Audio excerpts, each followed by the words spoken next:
Muy buenas noches, bienvenidos a Contexto Global de France 24. Yo soy Elena Lozano y todo lo que verá a continuación es noticia. Iniciamos. Luis Ignacio Lula da Silva realizó una advertencia en el arranque de la cumbre de la COP30. La ventana para salvar al planeta se cierra rápidamente. Ante líderes mundiales, el mandatario brasileño lanzó un fondo para la Amazonía que consiguió ya $5.500 millones de Francia y Noruega. Vía libre para que la administración Trump continúe sus ataques en el Caribe y el Pacífico Oriental. El Senado rechazó una resolución que buscaba impedir un posible ataque militar en territorio venezolano por parte de Estados Unidos. El Consejo de Seguridad de las Naciones Unidas aprobó el levantamiento de las sanciones que pesaban contra el presidente de facto sirio Ahmed al-Sharaa y a su ministro del Interior. La propuesta fue de Estados Unidos en favor del ex líder del grupo islamista que derrocó al gobierno de Bashar al-Assad.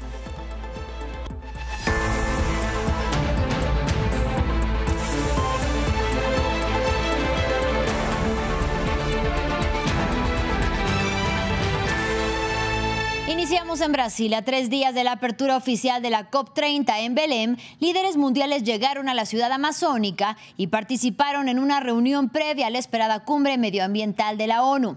El presidente brasileño Luis Ignacio Lula da Silva lanzó una dura advertencia y presentó un fondo para la Amazonía que sumó apoyos de Francia y Noruega. Se espera que de la reunión salgan resoluciones concretas y, sin embargo, no asisten ni Estados Unidos ni China, que son los dos países que contaminan más. Más detalles con William Gasso. Se trata de la antesala de la COP30. Más de 50 líderes mundiales se reúnen en Belém desde este jueves hasta el viernes para empezar a conversar antes del inicio oficial de la cumbre medioambiental de la ONU. El anfitrión, el presidente Lula, subrayó el carácter simbólico de organizar la COP en la ciudad amazónica. La ventana de oportunidad que tenemos para actuar se está cerrando rápidamente. El cambio climático es el resultado de la misma dinámica que a lo largo de los siglos ha fracturado nuestra sociedad entre ricos y pobres y la ha dividido entre países desarrollados y en desarrollo. Estas primeras discusiones también plantearon que hasta ahora los esfuerzos para salvar el planeta por parte de los países no fueron suficientes. El secretario general de la ONU, Antonio Guterres, admitió el fracaso de limitar el calentamiento global a 1,5 grados, pero pidió a los líderes mundiales no abandonar esta meta. Las Naciones Unidas no renunciarán al objetivo de 1,5 grados, porque hay otra verdad evidente. Nunca hemos estado mejor equipados para responder. Se ha iniciado una revolución de la energía limpia. Presente en Belém, el presidente Macron también abogó por más compromisos para mitigar el cambio climático. La primera prioridad en Belém es multiplicar nuestra energía para combatir el cambio climático. Es una obligación moral hacia los más vulnerables y las generaciones futuras. La COP30 tendrá lugar en Belém del 10 al 21 de noviembre. Delegaciones de al menos 143 países participarán, pero no Estados Unidos, a pesar de ser el segundo país más contaminante a nivel mundial. En Estados Unidos, legisladores dan vía libre para que la administración Trump continúe sus mortíferos ataques en el Caribe y el Pacífico Oriental. El Senado rechazó 49 votos a favor y 51 en contra, una resolución impulsada por el Partido Demócrata que buscaba impedir un posible ataque militar en territorio venezolano por parte de Estados Unidos. Y es que continúan en aumento las tensiones entre Washington y Caracas. Donald Trump insistió sin pruebas este martes que las embarcaciones están cargadas de drogas y tripuladas por narcotraficantes y que el gobierno de Nicolás Maduro tiene ligas con el narcotráfico. Escuchemos. Agradezco al presidente lo que ha hecho en nombre de muchos padres que no tendrán que enterrar a sus hijos prematuramente y que nunca sabrán que se salvaron de esto. Pero no cabe duda alguna de que cada vez que tomamos medidas y enviamos toneladas de estas drogas tóxicas al fondo del océano, se salvan miles de vidas estadounidenses. También en la Unión Americana, el cierre del gobierno federal llegó este jueves a su día 37. Es el más largo de la historia y su impacto ya comienza a sentirse en todo el país, causando serios impactos en el funcionamiento de agencias, servicios y programas. Y además, la falta de pagos a trabajadores federales que ya afecta a miles de familias que se han volcado a programas de asistencia de emergencia o SNAP, amenazados por el estancamiento de las negociaciones en el Congreso. La Agencia Federal de Aeronáutica decretó, por ejemplo, ya la reducción de tráfico, una medida que afectaría 40% de los aeropuertos y cerca de 1.800 vuelos, 40 de los más importantes en el país. Y la administración Trump también se jugó varias de sus políticas en los tribunales. Nos amplía Jesús Yajure. Intensa jornada la de este jueves en Estados Unidos. Victoria y revés judiciales para la administración Trump, mientras la Corte Suprema le autorizó impedir a las personas trans y no binarias elegir el sexo en sus pasaportes que coinciden con su identidad de género. Un juez en Rhode Island ordenó a la Casa Blanca costear los beneficios del Programa de Asistencia Nutricional Suplementaria o SNAP. También en la Corte Suprema, los jueces escépticos sobre la facultad del presidente para imponer unilateralmente aranceles pusieron en duda los argumentos de la administración y afirmaron que decretar impuestos y regular el comercio es tarea del Congreso. Trump ya se prepara en caso de un fallo adverso. Pienso que sería devastador para nuestro país si perdiéramos. Tendremos que desarrollar un plan B. La Agencia Federal de Aviación decretó la reducción de 10% del tráfico aéreo, que entrará en vigencia el viernes para aliviar la presión sobre los controladores aéreos que no han recibido sus salarios en 37 días de cierre federal. La medida en 40 aeropuertos ya provoca cancelaciones, retrasos y mucha frustración. Que los controladores aéreos tengan que trabajar sin cobrar todo este tiempo me parece increíble. No debería ser así. Ese 10% va a afectar a la gente de mi sector, porque viajo bastante y espero que lleguen a un acuerdo el mes que viene. La falta de acuerdo ha prolongado la parálisis presupuestaria. Las negociaciones entre demócratas y republicanos en el Congreso se intensificaron el jueves, pero aún no hay señales de un acuerdo.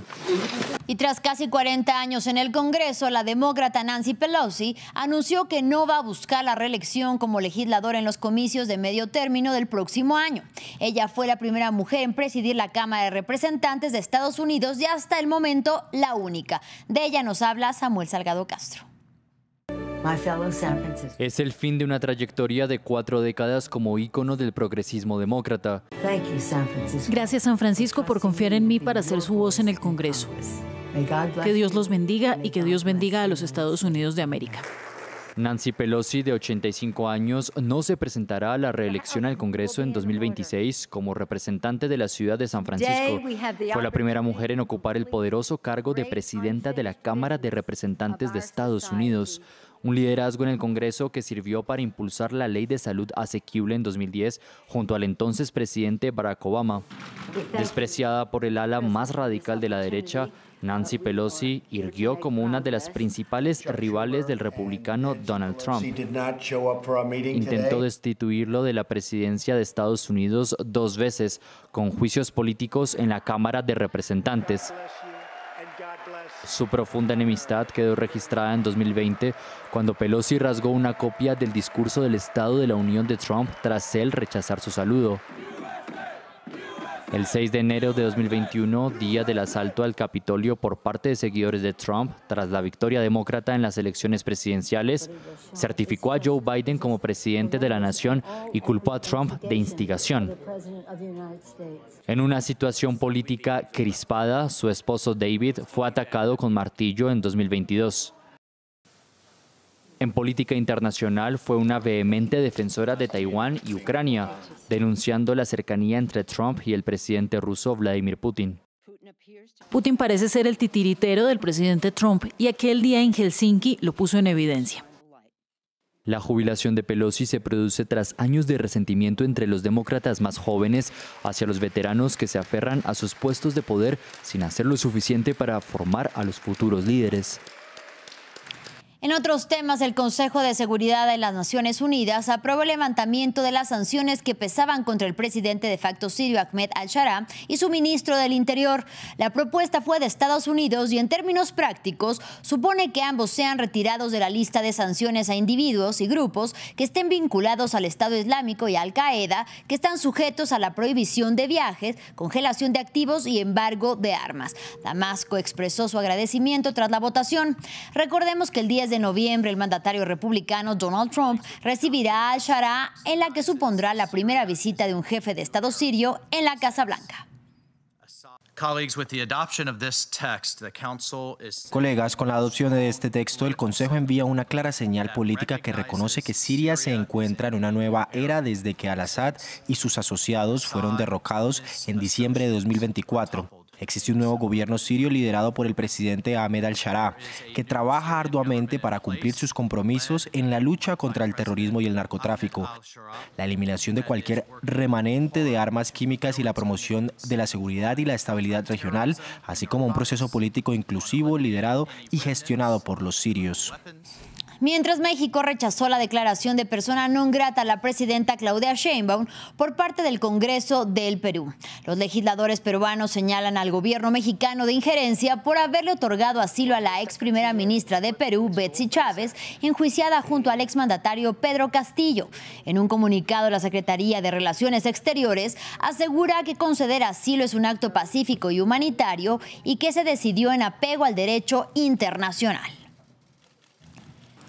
También en México continúa la indignación y el miedo entre los ciudadanos después de que la presidenta Claudia Sheinbaum fuera acosada sexualmente el martes en las calles del centro de la ciudad.